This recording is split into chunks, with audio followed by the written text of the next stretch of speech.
Hey all, my name is Nimbus, and today I wanted to talk about a really simple idea, um, and that is um, leading a modest and content life.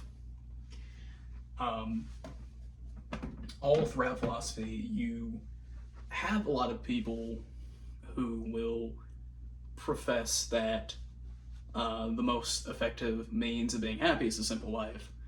And in perhaps every single religion, there's this idea of living the right life so perfectly that you enter this kind of state of equanimity, just in mind and in your own life, right? So I kind of wanted to just talk about that, just talk on desire and happiness. You will have to excuse my hair. I just got out of the pool. Um, this should be a little bit of a short video, nothing too special. So there are a few philosophies that touch upon this idea of living a modest and content life. But perhaps a more familiar source to use would be Einstein. So Einstein was a philosopher in his own right, and one of his ideas was that people ought to live a simple, frugal life, and that we should be people of value. There's a specific note. It sold for like $3.6 million in Israel a while back that Einstein gave to a child while he was in Japan. See, he was about to accept a Nobel Prize. Everybody there was like treating him with immense reverence because he just revolutionized physics. And even in the midst of that, he said that we ought to be arrested as swindlers. No one alive deserves this much praise. And after that, he was in a hotel, and he had a bellboy who was, just delivering some stuff for him. And at one point, he either did not have the money to pay the bellboy, or he wanted to tip the bellboy, but could not. But what he did was he wrote on a note a quote for the bellboy to remember. And he told him that this quote is more important than any money that you could be given.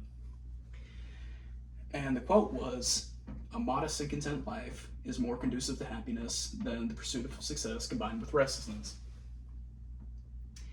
And it's a particularly interesting quote and a really interesting scene to imagine Einstein, the guy that created the theory of relativity, completely changed our ideas of physics, said that this is nothing. Like just be chill. And so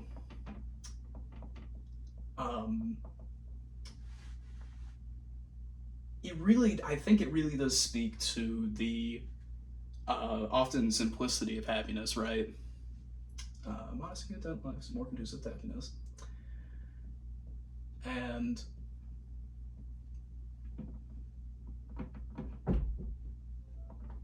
I'm just gonna edit this out. If I can't edit this out, then this is gonna be really awkward.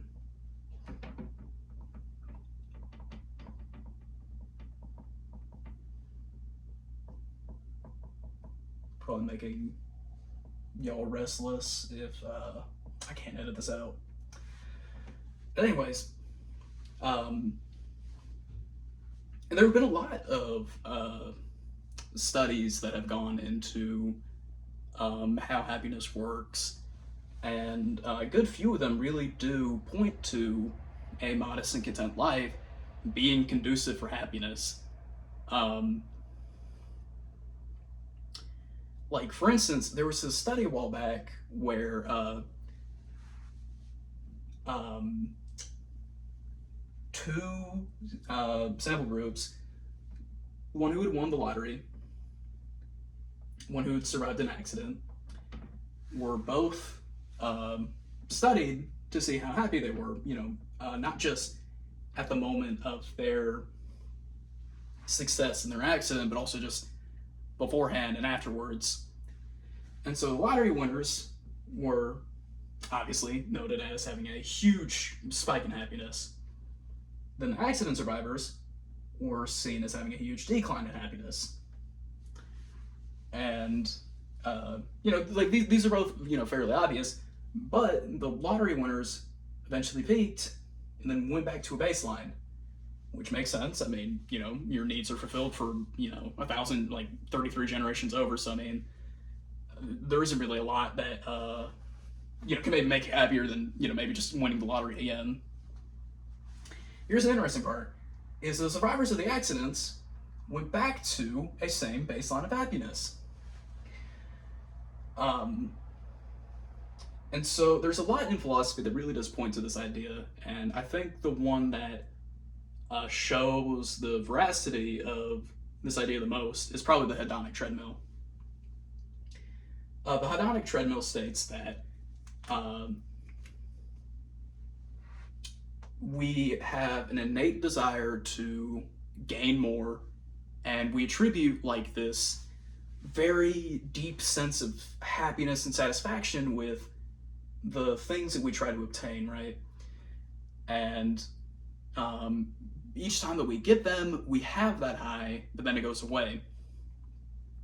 And this is an idea that is recognized in philosophy, psychology, religion, and you see this in a lot of different philosophies.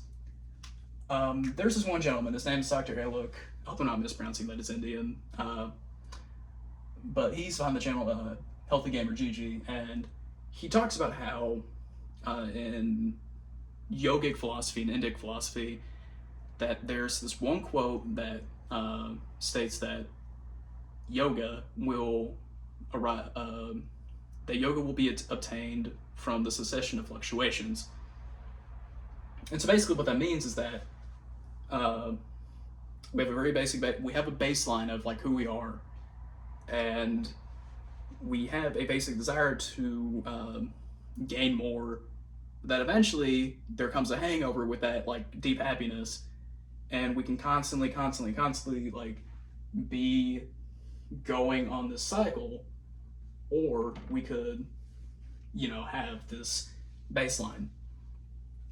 Now, the idea is not saying that all desire is just another form of suffering, but it's just saying that this is kind of the nature of desire, that naturally we're going to be constantly fluctuating in happiness if we're basing our happiness off of the fulfillment or unfulfillment of our desires, right?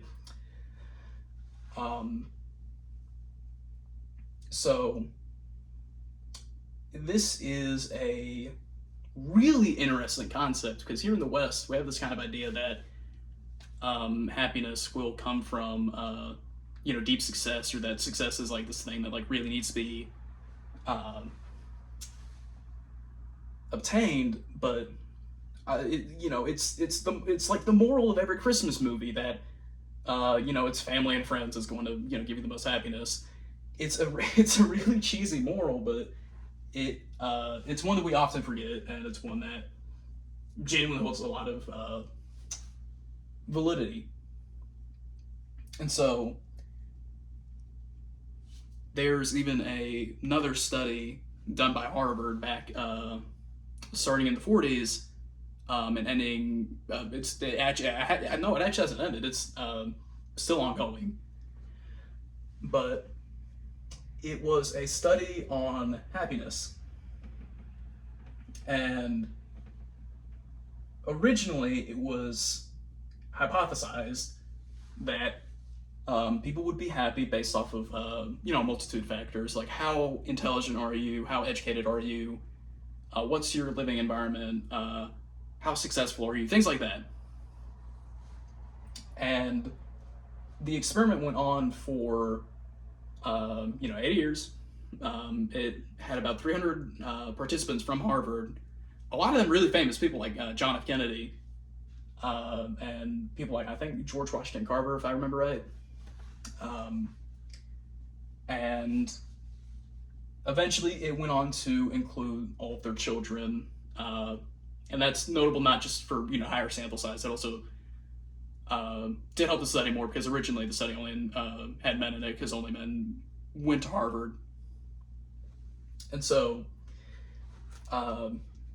by the kind of end of the study, or at least by the time that they got a conclusion, it was that, of all things, that relationships, friendships, community, whatever you want to call it, was the primary factor of happiness.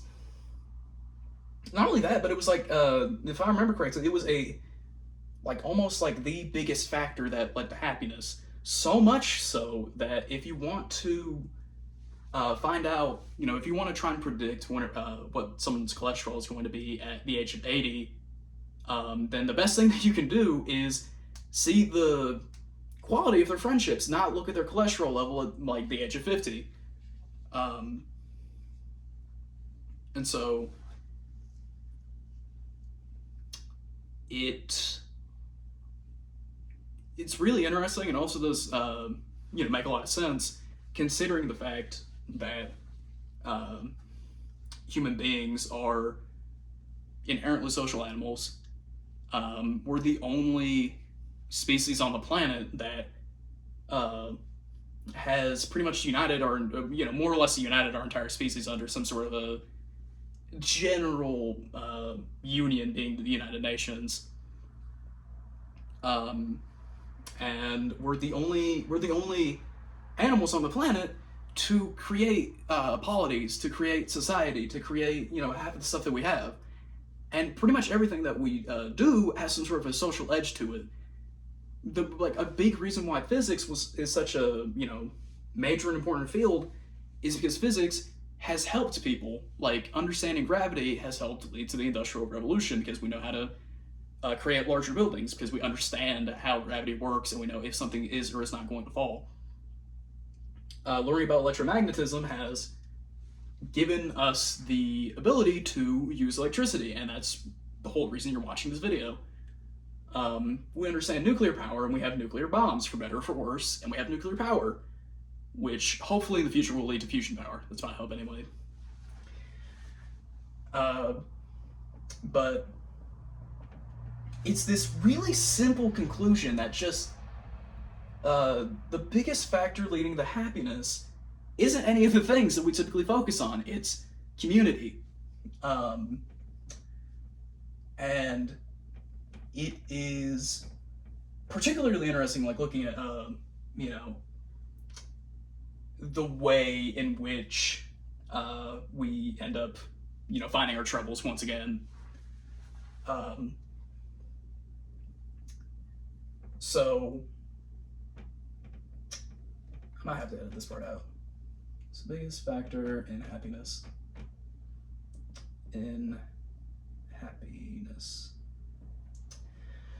So this is somewhat adjacent to the idea that we have a inherent dissatisfaction with the world.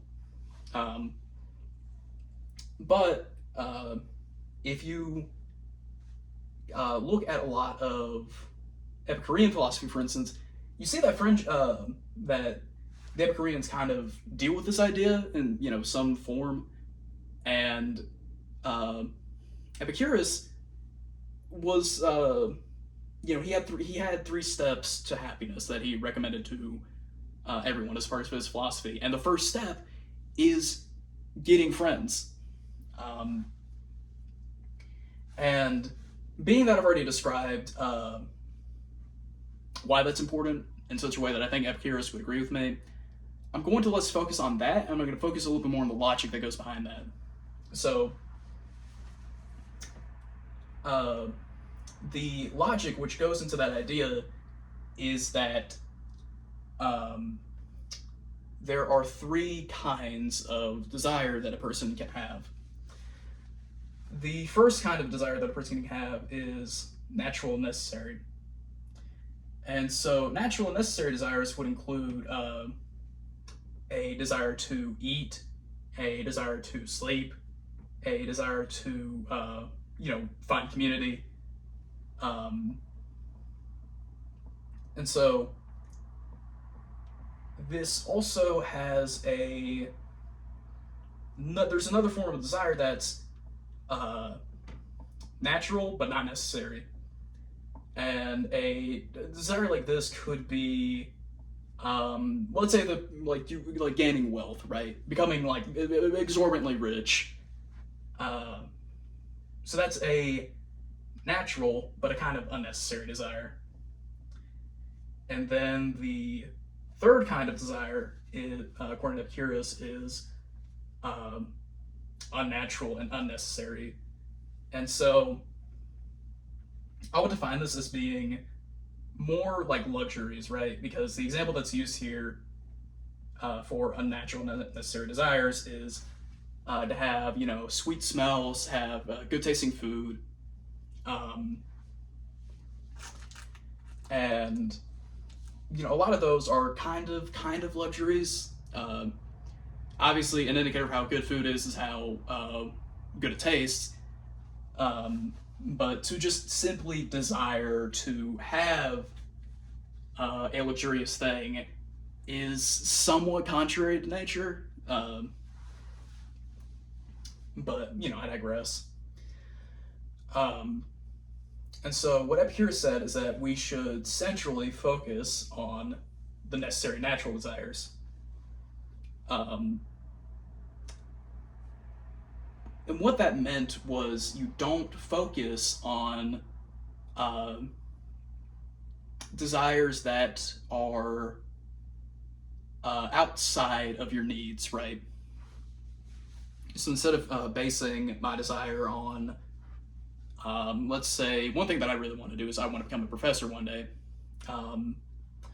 Of course, there's a social edge to it. I want to help people in becoming a professor, but, there's an edge of I want to do it because it's a really well-respected position and I'll make a lot of money from it and I'll have a nice office. That desire in and of itself is natural but kind of unnecessary, right? So I'd almost compare it to the idea of the two arrows within Buddhism. To briefly explain the parable, there's a saying within Buddhism that suffering is like being shot with an arrow out of nowhere, and that there are two reactions to that. You either begin to start asking like, okay, who shot me? How tall is he? What arrow did he shoot me with? At what time of day did he shoot me? What day is it? Like, you're asking a lot of unnecessary questions, and eventually the guy that shoots you again. And so that second arrow is supposed to represent like, the first arrow is supposed to represent like the suffering that comes with a bad event, and then there's the like pain that comes with it whenever you start, I guess in a Buddhist context, start like having a lot of unnecessary desire about that, which is what Epicurus talks about. So to kind of tie in that parable with the Epicurean idea of happiness,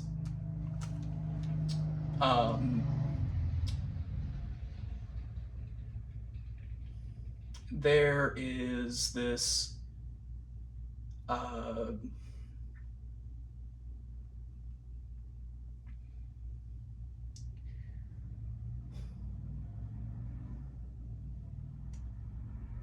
like, if you have a natural but unnecessary desire and unnecessary or unnatural desire,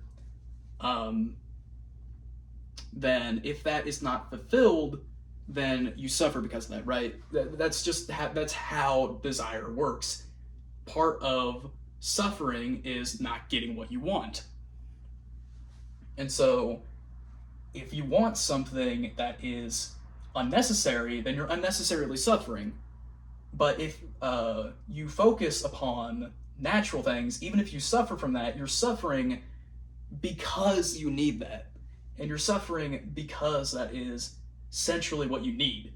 So what I mean by that, like what I mean by that parable is very similar to this, is that um,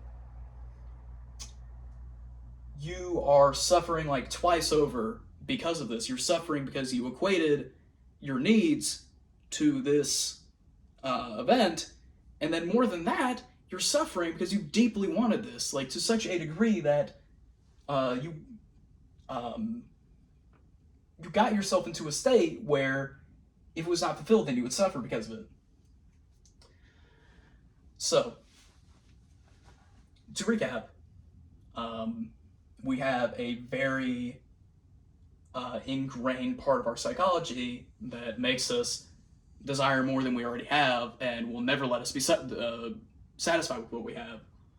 And so what that does is we constantly go through the cycle of, getting what we want, getting to a, state of bliss because of it, declining from that, and doing that again and again and again. But by having by just being satisfied with this baseline, we're being satisfied with what we are just naturally given, just this natural state of being. And then, in turn, to manage our desire, we ought to have desires which are based upon what's necessary and natural. Because there's a certain point whenever you fulfill that. You only need to eat just so much to be full. You only need to drink so much to quench your thirst. You really only need a few satisfying relationships to really be satisfied with it. You only need one house to really be secure.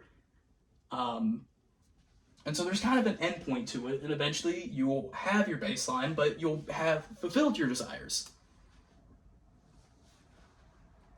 So,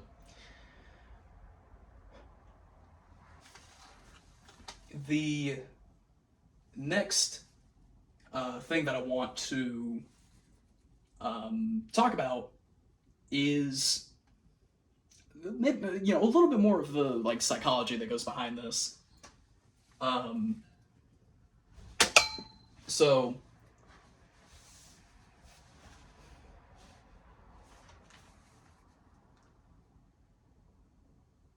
no, no.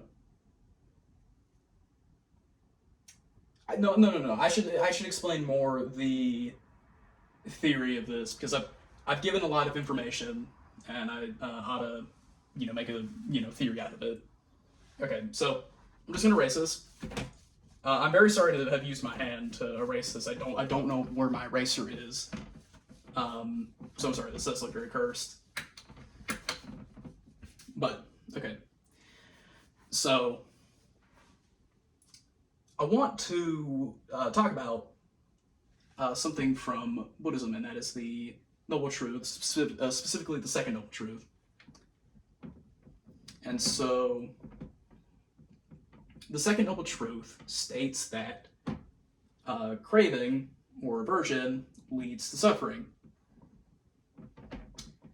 And to explain what craving and aversion means in Buddhism it's just this very basic psychological process that everybody has.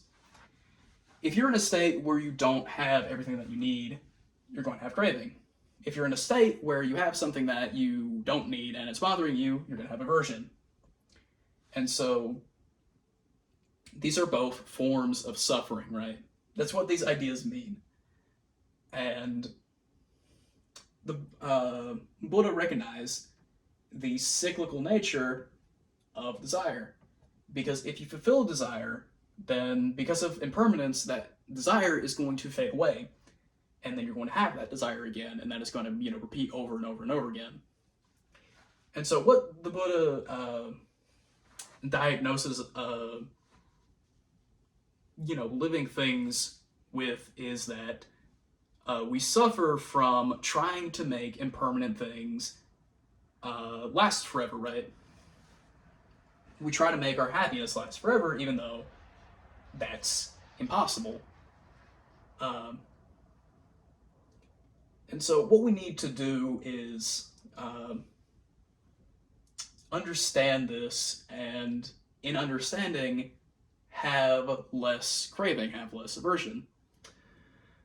And so, there's a psychological, internal application of this that you can have, but I'm not talking about that. I'm talking about the practical application of this understanding of desire.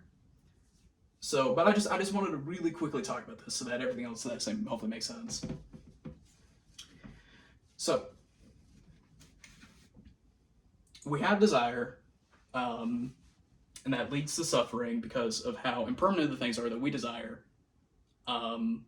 So beyond following philosophy, like a philosophy of mind that handles that and deals with that, how are we supposed to live then? And so, this is what I think we ought to do. So this is just me. I'm not really quoting anybody here. I am using a lot of philosophy.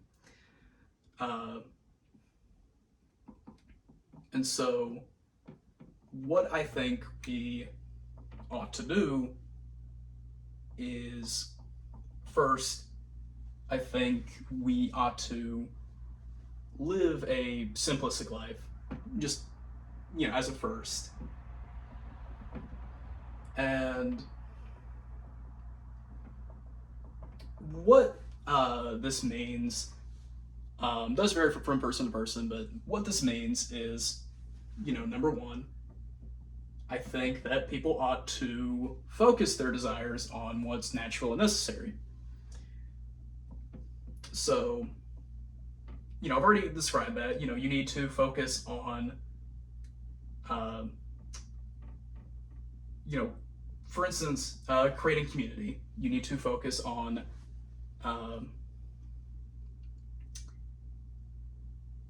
having a good diet. You should focus on fulfilling yourself as a person, things such as that. That will make of your desire something that isn't a surrogate and out of control, and more something that can really be fulfilled. The next thing that I would advise is to live a life that doesn't focus on luxury. So beyond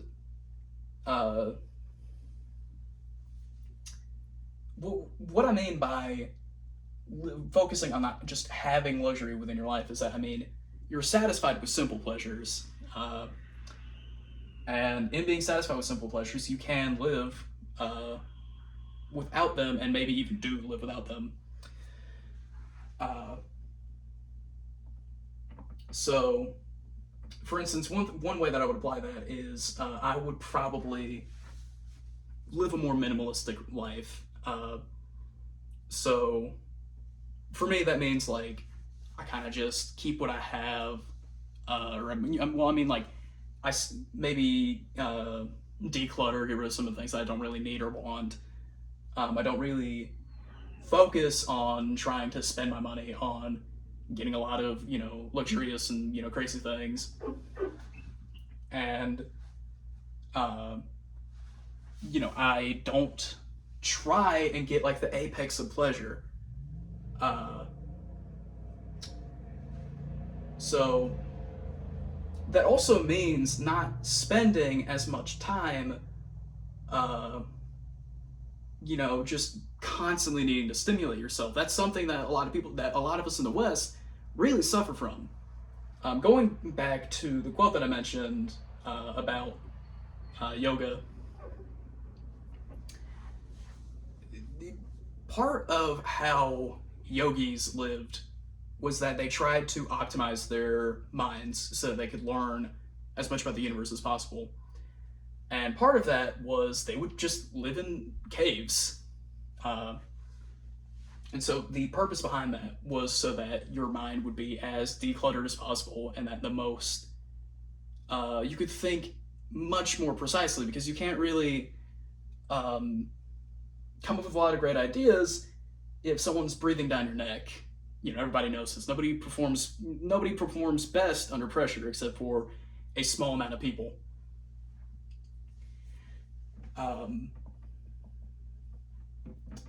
So being satisfied with what is simple. Be satisfied with simple things.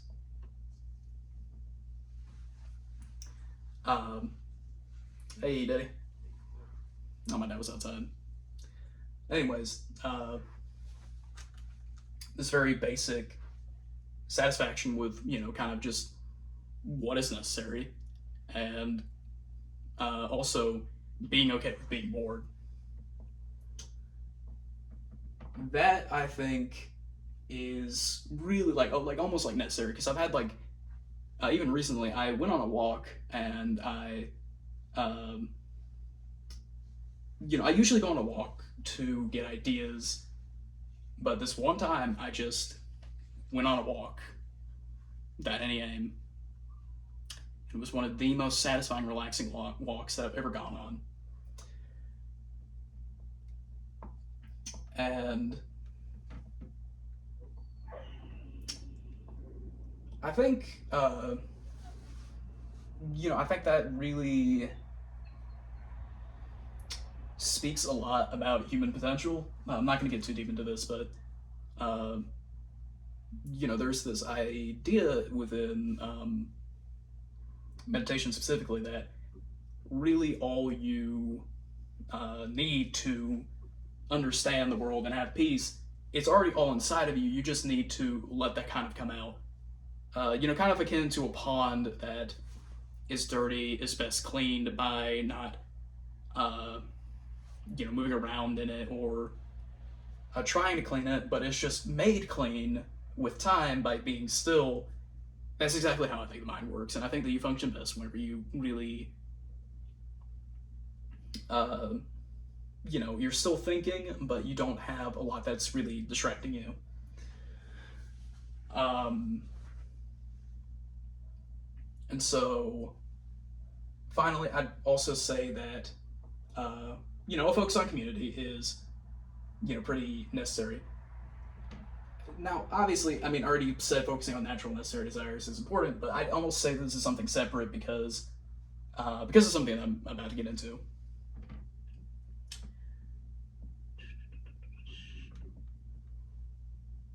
So, after that, I think that the next best thing to really help with desire is also focusing upon virtue. What I mean by virtue is any action which is to the benefit of you, your family, your community, or just the world as a whole. So what this means is that you don't just merely do an action because it's pleasurable, even long term. You do it because, via reason, you figured like, okay, well, this is good.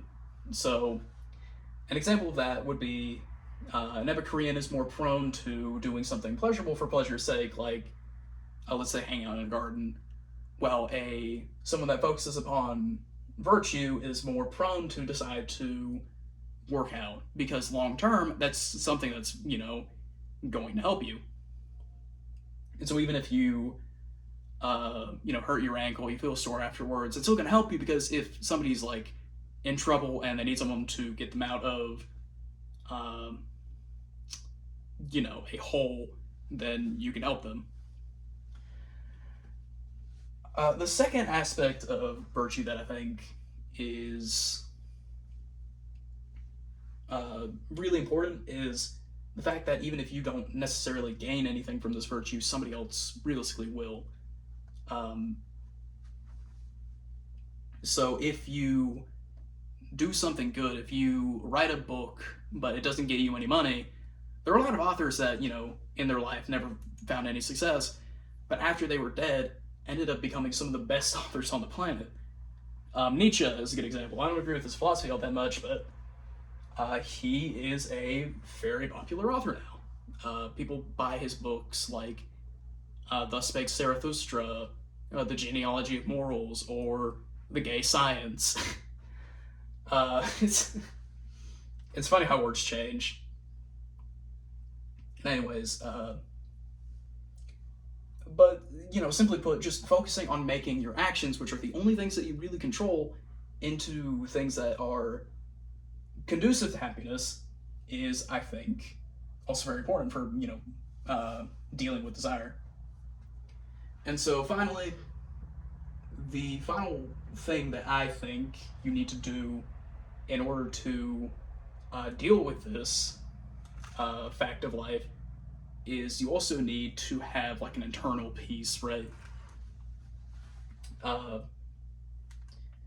So what this means is that you can be happy with even like bad things being in your life. That doesn't mean that you're complacent with them, but that just means that whenever you suffer, you kind of recognize, like, I'm suffering, and that doesn't necessarily need to absolutely change my life for how I act. It just means that I am suffering right now. So this is super cheesy and super simple, but it can be achieved in a multitude of ways, right? So a very basic example of this is meditation. It's something that really has that really butts its head in like about everything. But I think it's for good reason, because there was a gentleman by the name of, I think his name is Matthew Picard, and he had brainwaves that were so impressive that science had never seen them before. And he was just a Tibetan, he was a Tibetan monk. And there's a lot of other studies on the benefits of meditation that I'm not going to get into, because there are a lot of other people that can explain it better than me. But just having the ability to train the mind to act more healthy, more effectively, that can handle stress and anxiety better, I think is very important. Also do want to touch on mindfulness, which is more of a, I'd say that's a little bit more of a act than it is a technique. What I mean by that is, within each moment, you should have a basic awareness of how the world works. So, for instance, in this case, like desire, you need to understand that desire often works against you, in that it's much like a carrot on a stick. You follow this for a certain amount of time, and even if you do eat it, there's going to be another carrot in front of you, and you're just going to run towards it again. And so a lot of that does kind of come out of your own volition. Obviously, we can't just stop, following this carrot on a stick. In the metaphor you can, but in reality you can't. But understanding the nature of anxiety and stress and suffering is really important to being happy, and being mindful of that at all times, I think, is probably one of the most important aspects of happiness. The second thing that I would mention is trying to gain insight into reality, so having an appreciation for philosophy. So it's in having a theory to deal with life that you have a better way of practicing uh, habits that will, give you life, that are life affirming. Um, so if I had not known about any of this, I could not be here right now coming up with a uh, praxis that would, theoretically help people. Um, so I think trying to uh, gain insight into the nature of reality is a way of finding peace. To quote Aristotle, the study of the external universe and its how does it go? The studyings of the inner or the shoot, I can't remember what it was. There's a quote where Aristotle says that the studying of the harmony of the universe is a way of practicing, inner harmony. Uh, and I mean, I think that holds true. And so finally, and this I think is probably the most important aspect of happiness beyond friendship, and that is having a bit of sense restraint. And so, what sense restraint is that, whenever something good or bad happens, that you kind of just note it and you just kind of say, well, this is good, or you say, this is pleasant, this is unpleasant, this is neutral, this is giving me anxiety, this is making me, more at peace. And so, while that is, basically mindfulness, a more practical application of this is that you don't always have just constant stimulation, right? And so this just means leading a life that is not constantly being pulled in the direction of pleasant things, and not just constantly moving away from negative things. So this is what I would probably say is my a personal theory of happiness that I have. A more accurate way of describing it would probably be a hypothesis of happiness, because I don't have any sufficient data to really say if this does or doesn't work. And by data, I mean I'm a hypocrite and I don't practice what I preach. But I think this is a really interesting topic, and I think everybody has an opinion on this, just not everybody talks about it. But my conclusion in this is that there are really only, I think, three things that you really need to be happy. And like I said, I think that you just need to have a sense of inner harmony, inner peace, ataraxia, whatever, homeostasis, whatever you want to call it. And that you need to, in part, have your desires only be focused upon that which is kind of biologically hardwired into you. You need to desire to have your family be happy. You need to desire to have a good diet, stuff like that. And I think kind of as a separate point, well, kind of also as its own point. I mean, as a point relating to the simplistic life. I think that you need to also focus on the well-being of other people and also have community, because, again, community is probably one of the biggest contributors to happiness. And finally, I think that having a focus upon actions which are virtuous, actions which are good in and of themselves, or are beneficial to you yourself, or you, the community, or everybody as a whole, I think is not only conducive to happiness, but also conducive to the well-being of other people. And even if you aren't happy, then hopefully somebody else will gain happiness from what you did. All right, this was my second video. A bit messy. I didn't really have any notes beforehand. I just wanted to talk about this. As usual, if anyone that watches this thinks that this is cool or thinks that this is,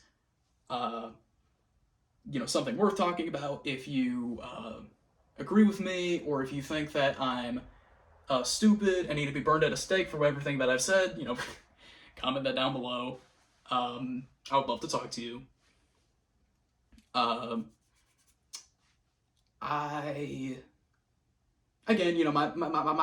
pretty much primary focus with this channel is to spark dialogue. So if I have piqued your interest, even if you only have like a sentence or two to say about this, please do comment it. I'd love to reply. Anyways, that's the end of this video. Please, like, comment, or subscribe. I would be especially appreciative if you commented. And yeah, that's all. All right. Bye, all.